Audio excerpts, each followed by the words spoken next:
Ya, chiquillos, me invitaron y me pidieron lo siguiente. Me dijeron que hablara sobre qué es el Evangelio. Cuando me dijeron el título, la verdad es que mi corazón se llenó de alegría y de tristeza al mismo tiempo. De tristeza porque ya tenía una predicación preparada. La Nicole me dijo, no, Freddy, queremos que hables de esto. Ni un problema, todo el trabajo lo tuve que dejar de lado. No.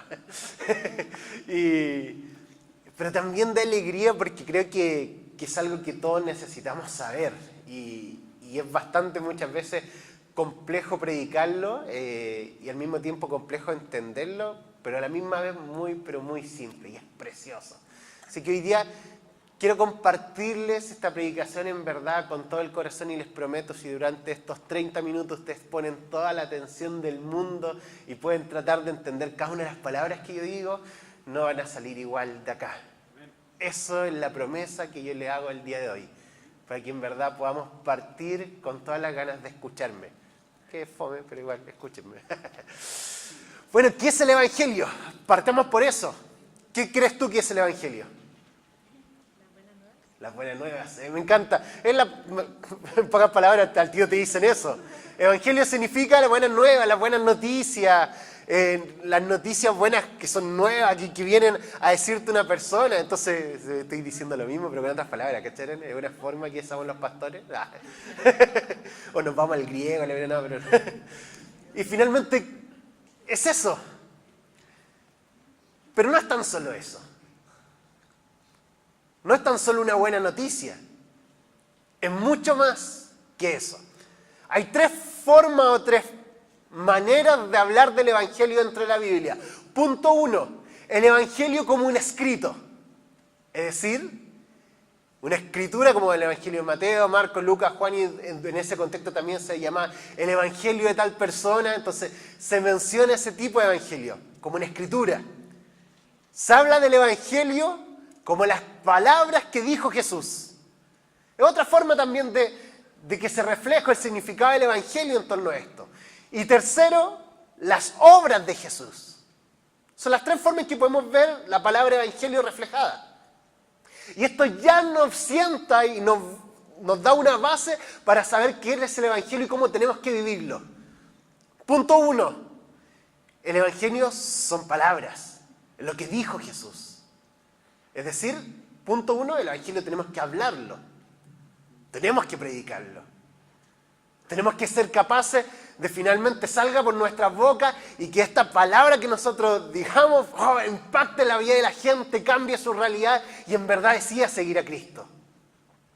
Punto 2 son los hechos de Jesús. Es decir, el Evangelio hay que vivirlo. El Evangelio no solamente se habla, sino que el Evangelio se vive. Y la idea de esta predicación fundamental es que al final de esta, ustedes sepan cómo vivir el Evangelio. Espero que tengan talleres el resto de la semana de cómo hablarlo. Y hoy día vamos a salir de cómo vivirlo. Pero al mismo tiempo estos son... ¿En qué se basa todo esto en lo escrito? En el Evangelio de Mateo, Marcos, Lucas, Juan, en lo que se dice de Jesús. Entonces, todo lo que nosotros vivamos, todo lo que nosotros hablemos, todo lo que nosotros digamos, finalmente está basado en lo que Cristo Jesús marcó en la Biblia. Y esto es importantísimo, porque para conocer el Evangelio hay que conocer la Biblia. ¿Amén? Y ahí ya entramos en una complicación. ¿Cuántos aquí hacen todos los días su devocional diario? Y ahí con tenebroso algunos, sí. Así como seamos sinceros, a nosotros los bautistas durante mucho tiempo, hablo desde mi lado, nos decían el pueblo del libro. Supuestamente éramos los que sabíamos. De partida todos los pastores de nuestra iglesia que tienen que ser teólogos, todos estudiamos 4, 5, 6 años. Yo ahora entrego en 2 meses más tengo que entregar mi tesis para mi licenciatura en teología, 6 años de estudio de teología. Todos. Entonces, supuestamente éramos súper buenos para estudiar la Biblia, pero la verdad es que cuando empieza a ver los jóvenes y empieza a conversar con ellos, empezamos a ver mi entorno, la verdad es que cada día nos alejamos más de esto. ¿Seguimos siendo los evangélicos el pueblo del libro? ¿Seguimos siendo los que conocen la Escritura? Espero que sí. Espero que nosotros, los que estamos ya saliendo nuevos, vengamos con algo fresquito, nuevo y decir, sí, una pasión por estudiar la Biblia. Porque si no conocemos la Biblia, no podemos conocer el Evangelio. Y partamos entonces revisando qué dice la Biblia sobre el Evangelio, cómo lo podemos ver. ¿En qué libro crees que empieza el Evangelio? Tú misma, que me acaba de responder. ¿Mateo? Vamos.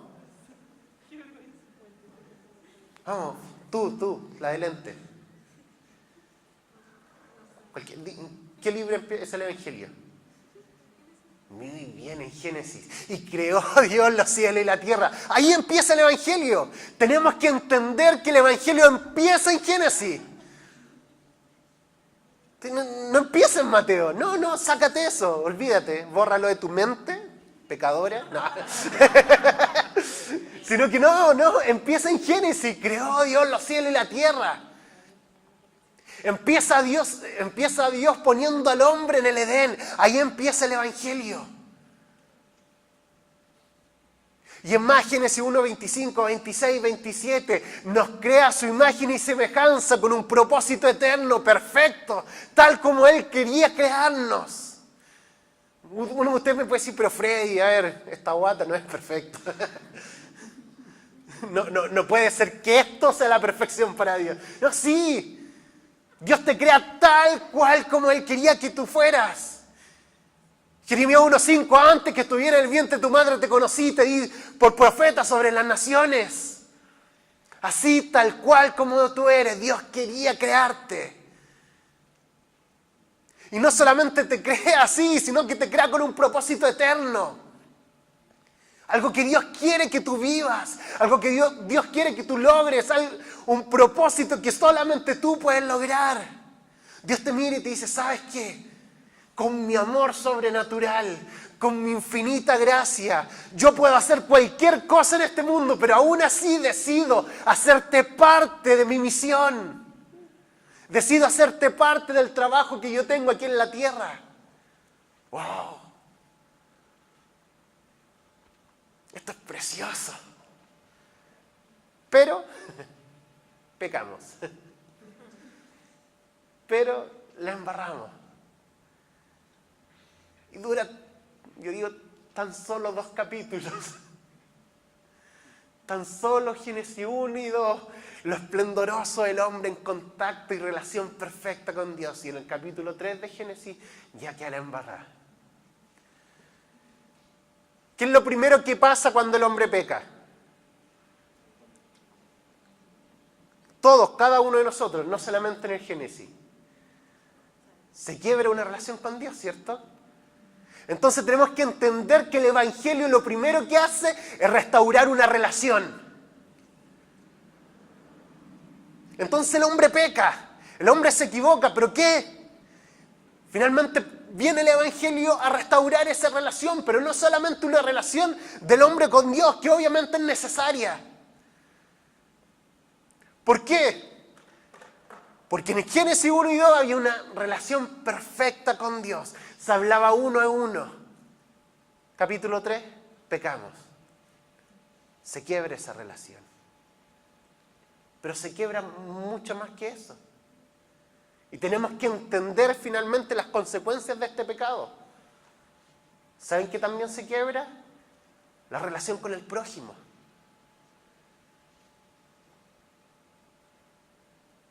El pecado afecta la relación con el prójimo. Y tenemos que entenderlo y verle la gravedad a esto. ¿Qué pasa en el principio? Dice que finalmente Dios crea a la mujer como compañera perfecta, cónclave inconvexo, lo necesario para el hombre. ¿Y qué es lo primero que hace Adán cuando Dios lo pilla? La mujer que tú me diste. Vemos en el principio que todo era paz, armonía. ¿Qué es lo primero que pasa con Caín y Abel? Matanza, violencia. Es más, ¿saben por qué Dios finalmente destruye la tierra con el diluvio, las palabras son muy claras y la tierra estaba llena de violencia. Esas son las palabras con las que Dios describe la tierra después de la caída del hombre. Y la tierra estaba llena de violencia. Por favor, se quiebra la relación con el otro. Y en nuestro pecado diario también. Y quiero que lo entendamos, la gravedad de nuestro pecado. La gravedad de las cosas que nosotros hacemos. Porque sí, porque no solamente se quiebra mi relación con Dios, que obviamente ya es sumamente importante y es sumamente urgente que logremos conectarnos de nuevo con Dios, sino que también se quiebra la relación con tu hermano, con tu prójimo. ¿Y saben con qué también se quiebra una relación? Contigo mismo. Hay una dimensión psicológica en el pecado potente. Se los pongo bíblicamente,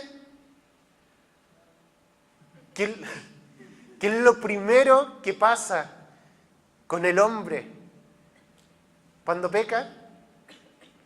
Se ve desnudo y siente vergüenza de lo que él es.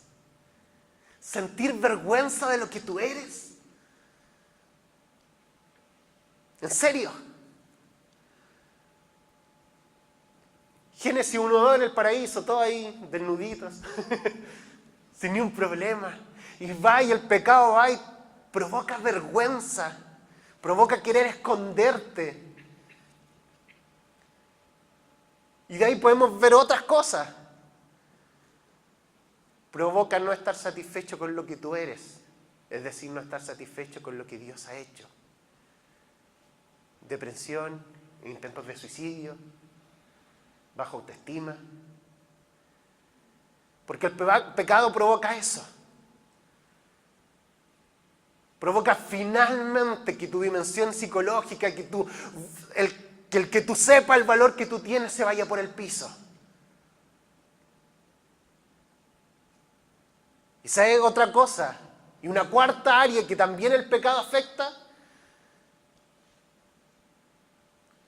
es la relación con el mundo. Y no con el mundo personas, sino con el mundo desde la ecología. Al principio no había ni un problema, comían de los frutos de los árboles. Y el pecado afectó tanto que la Biblia dice que cardo y espinos salieron entre medio de las plantas. A ese nivel afectó el pecado. Y ese nivel afecta nuestro pecado. Basta solamente subir cualquier cerro un día, hacer trekking, media hora y mirar Santiago. Oh. Vayan a la quebrada de Macul. Párense. Yo digo, vayan a la quebrada de Macul como si fuera ido muchas veces. Pero he ido. Paren y vean lo que es Santiago. Y vean cómo estamos destruyendo lo que tenemos. Entonces, cuando vengo acá a decirles que el pecado arruinó cosas, no vengo solamente a decirle, ay, que no, que el pecado arruinó ciertas partes. No, el pecado arruina todo lo que tú eres. Hay una dimensión espiritual que es la relación de Dios del hombre con Dios. Hay una dimensión social que es la relación del hombre con los otros hombres. Hay una dimensión psicológica que es la relación del hombre consigo mismo. Y hay una dimensión ecológica de las causas del pecado que es la relación del hombre con la ecología. El pecado afecta a todo. Absolutamente todo. Pero aquí viene una pregunta. ¿Y qué es el pecado? No voy a preguntar acá. ¿Qué es el pecado? ¿Cómo te llamas? Tú tenías un nombre como raro, así como Sharon. ¿Qué es el pecado? ¿Desobediencia a Dios? ¿Alguien más que me levante la mano? Hay una respuesta que siempre me dan. Errar al blanco. ¿Quién se sabía esa? La traducción literal de pecado es errar al blanco. ¿Se la sabían o no? ¿Quién le enseña en sus escuelas dominicales? No, la traducción directa de pecar es cerrar al blanco. Pero muchas veces pensamos en lo siguiente. ¿Quiénes vieron la película Los Juegos del Hambre? Levanten la mano. Levanten la mano los pecadores que vieron esa película. No. ¿La vieron, cierto? Al principio es muy buena. La protagonista es arquera. Y en un momento la prueban y ella por lo nerviosismo no la chunta al blanco. En la parte de arriba están todos observándola como que se rieron de ella. Se dan vuelta y ella con rabia toma el arco y la chunta en medio de un cerdo que estaban comiendo y me encanta ese escenito, es como wow, la miran y dicen, esta chica tiene algo especial.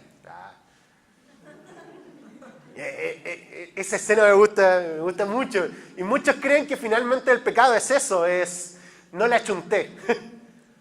Es como típica frase, caí en pecado, así como que hay que caí en pecado. No es simplemente, de un momento a otro pequé o no la chunté a lo que Dios quería. No, el pecado es mucho más que eso. ¿Recuerdan lo que les dije? En el principio creó Dios los cielos y la tierra. Es más, nos hizo a su imagen y semejanza con un propósito eterno. Y Dios más que un propósito eterno para nosotros, un camino al cual seguir. Pero también para conocer este camino y conocer el concepto de pecado es necesario conocer el concepto de arrepentimiento. Arrepentimiento, metanoia. Esta palabra sí la han escuchado, ¿no es cierto? Metanoia, arrepentimiento. ¿Qué es metanoia? Finalmente es un cambio en 180 grados de tu modo de pensar, de tu modo de vivir. Es simplemente lo siguiente. Te crea Dios con un propósito eterno y tú vas caminando con Dios en un camino de vida, en un camino de santidad, en un camino de santificación, en un camino de salvación. Tú vas caminando y dices, ¿sabes qué? Decido hacer algo que no le gusta a Dios y te desvías. Y tu arrepentimiento, metanoia, vuelta y sigue en el camino. Te desvías, haces algo que no quieres, te das cuenta, no, me equivoqué, metanoia, vuelves al camino. Entonces en este proceso de santificación, este proceso de justificación, tú vas caminando y el pecado no es nada más ni menos que no estar donde Dios quiere que tú estés. No caminar por donde Dios quiere que tú camines. Entonces el pecado no es solamente no matar. El pecado no es solamente no tener relaciones sexuales entre el matrimonio. No, es mucho más profundo. ¿Sabes qué? Yo tengo un plan perfecto para ti, te amo con todo mi corazón, te dice el Señor, y te creo con pasión, con amor, y voy y destino algo para ti, y te dice, vamos, camina por acá, esto es lo que quiero para ti, y tú dices, ya, bacán, Dios tiene algo para mí, y te desvías. Y sales de lo que Dios quiere que tú hagas. Entonces hay mucha gente que me dice, a ver, Freddy, ¿cómo, no sé, me dices que la masturbación es un pecado? Algunos buscan, no, es que no os masturbéis. No dice Freddy. No. Y le dije, no, Dios va y crea finalmente en su Biblia principios para que tú camines conforme a lo que Él quiere que tú camines. Porque somos súper buenos para crear pecados nuevos. Hoy nos salen en la Biblia y te preguntan, pero Freddy, yo necesito que me diga la Biblia, no hay que hacer eso. Y le digo, no, hay principios por detrás que finalmente te ayudan o no para caminar donde Dios quiere que tú camines. Y así es como el pecado no es solamente hacer cosas malas, sino que el pecado es hasta no hacer lo bueno. Porque no estás caminando donde Dios quiere que tú camines. Pero todo este pecado, todos estos errores, todas estas equivocaciones que tú haces, viene Jesús y las redime. Viene Jesús y paga con sangre en la cruz por cada uno de esos errores que tú tienes. Y si en algún momento se vio quebrada tu relación Con Dios Jesús viene y dice, ¿saben qué? Yo soy mediador entre Dios y ustedes. Vengo como abogado ante el Padre. Si en algún momento tu identidad psicológica se fue caída finalmente y echada por el piso por el pecado, va a Dios y te dice, ¿saben qué? Ama a tu prójimo como a ti mismo. Y la medida de amor al prójimo es la medida de amor a ti. Y te dice, yo te creé. Y empezó a tratar bien a la gente que nadie trataba bien. Se empezó a acercar a las mujeres restaurándolas. Se empezó a acercar a las prostitutas restaurándolas. Finalmente a los enfermos y los tomaba y le decían, si hay algo frente a ti que todo el mundo dice que no me puedo acercar a ti y tu conciencia psicológica estaba por el piso, Jesús dice, no, yo vengo a restaurar eso, lo vengo a hacer nuevo y te digo y te miro a los ojos y te digo, eres amado de tal manera que estoy acá para dar mi vida por ti. Si de esa forma no te das cuenta que vales oro, no hay forma en que no te des cuenta.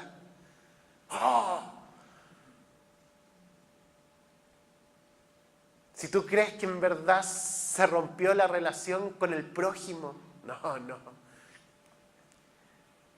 Jesús viene y también la restaura. La relación con la ecología, Dios viene y la restaura. Y de una u otra forma te lo empieza a mirar. Dios dice, a partir de ahora hay un cielo nuevo, tierra nueva para ustedes. Y te dice, no es solamente cielo nuevo y tierra nueva en el sentido de espiritual, no, tierra nueva. Porque hasta la ecología me importa. Quiero redimir cada área que el pecado botó en tu vida. Y tú me puedes decir, Freddy, en este momento estoy pensando en mi pecado. Y he pecado tanto, me he equivocado tanto. Y yo quiero decirte, ¿sabes qué? Dios quiere redimir esas cosas en tu vida. Quiere restaurar, hacerlas desde cero. Y ser ese Dios creador que en el principio dice, Dios creó los cielos y la tierra. Ese mismo Dios que creó los cielos y la tierra quiere venir hoy día a mirarte a tus ojos y decir, ¿sabes qué? Quiero crear en ti.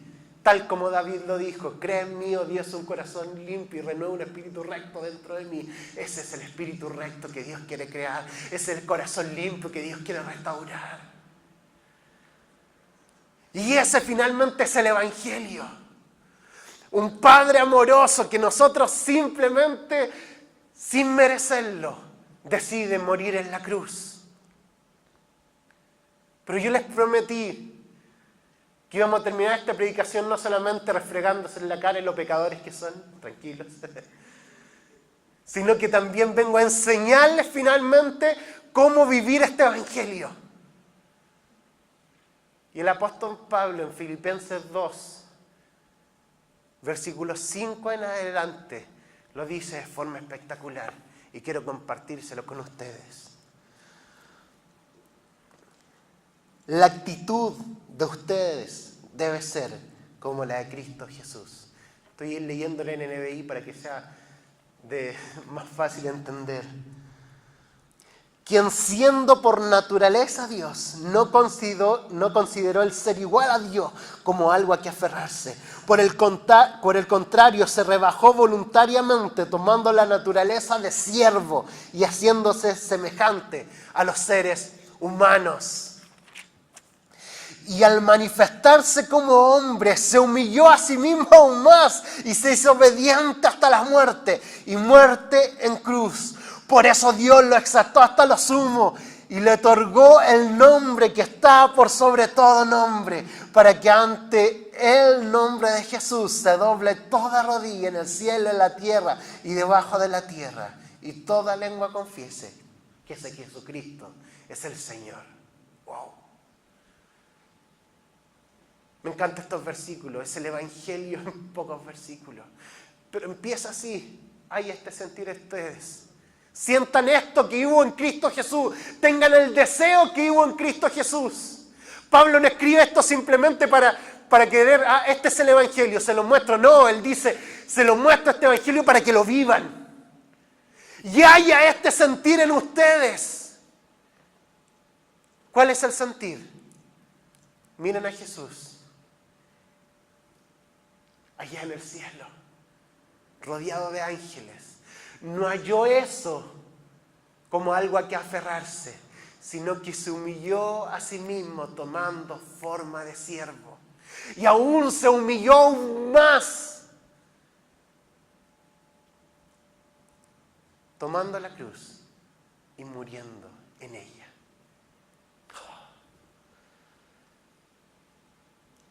Esta es la invitación a vivir el Evangelio. El Evangelio, punto 1, es renuncia. Ustedes van a decir, pero Freddy, tú me dijiste que era por gracia. Sí, el Evangelio, finalmente la salvación es por gracia, pero hay una predicación que me gusta, ustedes la pueden buscar, es un libro al mismo tiempo, de Dietrich Bonhoeffer, El precio de la gracia. Y en pocas palabras él dice, sí, la salvación es por gracia, pero hay un precio, y es el discipulado. ¿Quieren vivir el Evangelio? Punto 1. Si hay algo que tú consideras que tienes para aferrarte, déjalo del lado, porque necesitas depender solamente de Dios. Si crees que tu carrera es algo a lo cual tienes que aferrarte, no. Dios te puede hacer así, destruir tu carrera. Si crees que hay algo en tu vida en lo cual puedes aferrarte, no sé, la condición económica de tus papás, el colegio al cual asististe, la universidad, tu forma de ser, no sé, los carismas que han puesto en ti, si crees que hay algo en lo cual tú puedas aferrarte, no. Dios dice no. Si crees que hay algo que han de aferrarse, déjalo de lado. Depende de Dios. ¿Y para qué? Punto 2. Para renunciar. ¿Queremos vivir el Evangelio? Aprendamos a renunciar. Aprendamos a dejar de lado algunas cosas. No nos vendamos a esta cultura. Esta cultura que te dice, ¿sabes qué? Tienes que estudiar desde hasta cuarto medio, después cuarto medio hacer preuniversitario, universidad, posgrado, magíster, no sé, y finalmente trabajar, del trabajo, la casa, el matrimonio, auto, después casa en la playa, y cuando tenga todas esas cosas, finalmente voy a ver si tengo tiempo para servir a Cristo. Pero la verdad es que solventar todas estas cosas me va a llevar a trabajar doble, a dejar a mi familia de lado, y X cosas más. No dejes que la cultura te venda algo que es totalmente nocivo. Por favor, si hasta los estudios dicen que nunca, pero absolutamente nunca, una persona de 17, 18 años puede decidir su carrera futuro. 70% del estudiante universitario se cambia de carrera, 70% del estudiante universitario se cambia de carrera. Y nosotros decimos, no, es que la presión, no, cabrón, en verdad. No se dejen vender, sino que empiecen a renunciar. Empiezan a renunciar por el otro. Porque lo que le hiciste al más pequeño de los míos, me lo hiciste a mí, dice el Padre Celestial. Porque pero absolutamente la única vez que en la Biblia sale finalmente cómo Dios va a calificar a las personas para entrar al cielo, dice así. Se acercó a ellos y les preguntó, ¿me visitasteis? ¿Me disteis de comer? Pero Padre, ¿cuándo hicimos eso? Cuando se lo hiciste al más pequeño de los míos. A mí me lo hiciste. Y obvio que no estoy hablando de una salvación que es por obra, no lo confundan con eso. Le estoy diciendo que el amor profundo por Dios, lo único que te va a llevar es a renunciar por el otro. Porque finalmente el sentir último de esto es morir. Sí, es morir. La única forma de seguir a Cristo y vivir un discipulado real es morir. No hay otra. Me gustaría pararme al frente tuyo y decirte, no. Porque este sentir tiene que haber en ustedes. Muerte en cruz. Toma tu cruz y sígueme. No hay otro. Viene hoy día en verdad a comenzar una semana de evangelismo y de entrega total. Tienes que saber que lo único que te va a llevar todo esto es a morir. Obviamente quizás no va a ser una muerte literal. O quizás sí. 2 hermanas de la iglesia se fueron hace 3 semanas a la India. Y el fin de semana nos mandaban WhatsApp urgente, porque en la aldea de al lado sacaron a todos los cristianos y los mataron, en Nepal.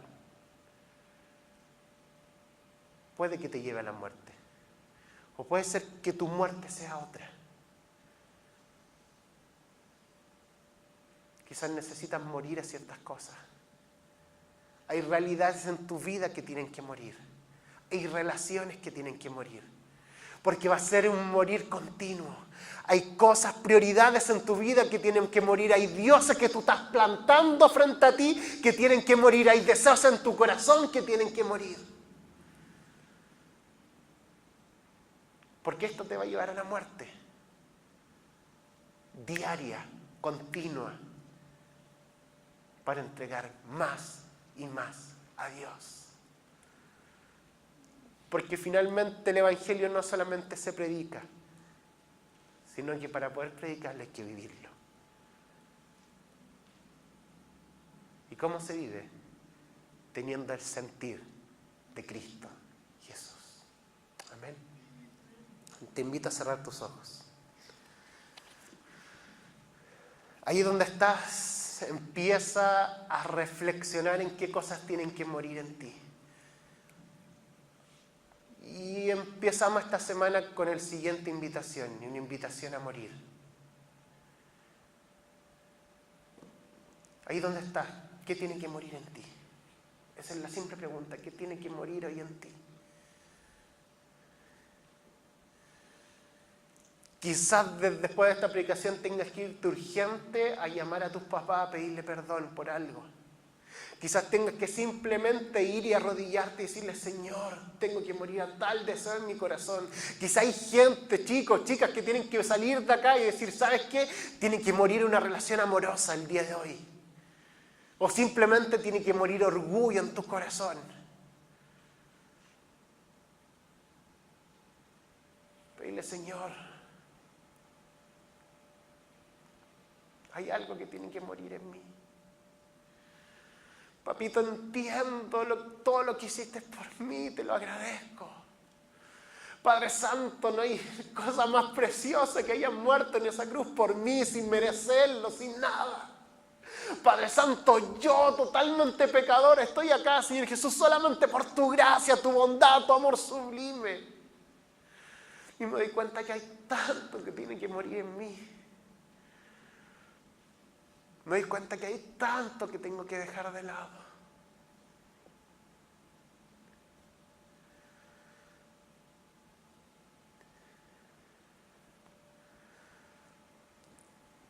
Te quiero invitar a algo. Todos abran los ojos, chiquillos. Ahora, mírenme. Si hay alguien que hoy día tomó la decisión de morir a alguien, algo en tu vida, te invito a que pase acá adelante. Y obviamente hago que abran los ojos porque esto no es emocionalismo. Estas son decisiones de hombres, de mujeres, que el día de hoy dicen, ¿saben qué? Hay algo que muere hoy día acá. No es simplemente un sentimiento de, ay, tengo ganas de que algo muera. La música, las cosas, la linda predicación me llena. No, no. Esto es un sentimiento de hombres, de mujeres que dicen, Señor, hoy día algo muere, hoy algo muere. Porque si estamos acá, Señor Jesús, para finalmente transformar una nación, para predicar el Evangelio. Estamos acá, Señor, porque hay cosas que tienen que morir.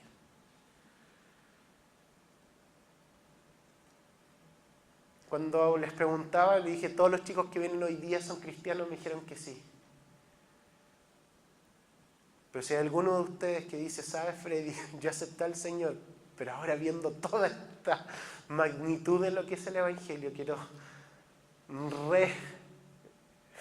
como conectarme con Dios, reconciliarme con Dios, porque he estado lejos. También te invito a que lo hagas. Y en el lugar donde tú estés, vuelva a salir a decirle, Señor, gracias, creo en ti. Amén. Uno de ustedes que venga a orar con alguno de mis amigos. Vamos, párense. compañero, amigo, primo, no sé, tú eres el primo, ¿verdad? De todos.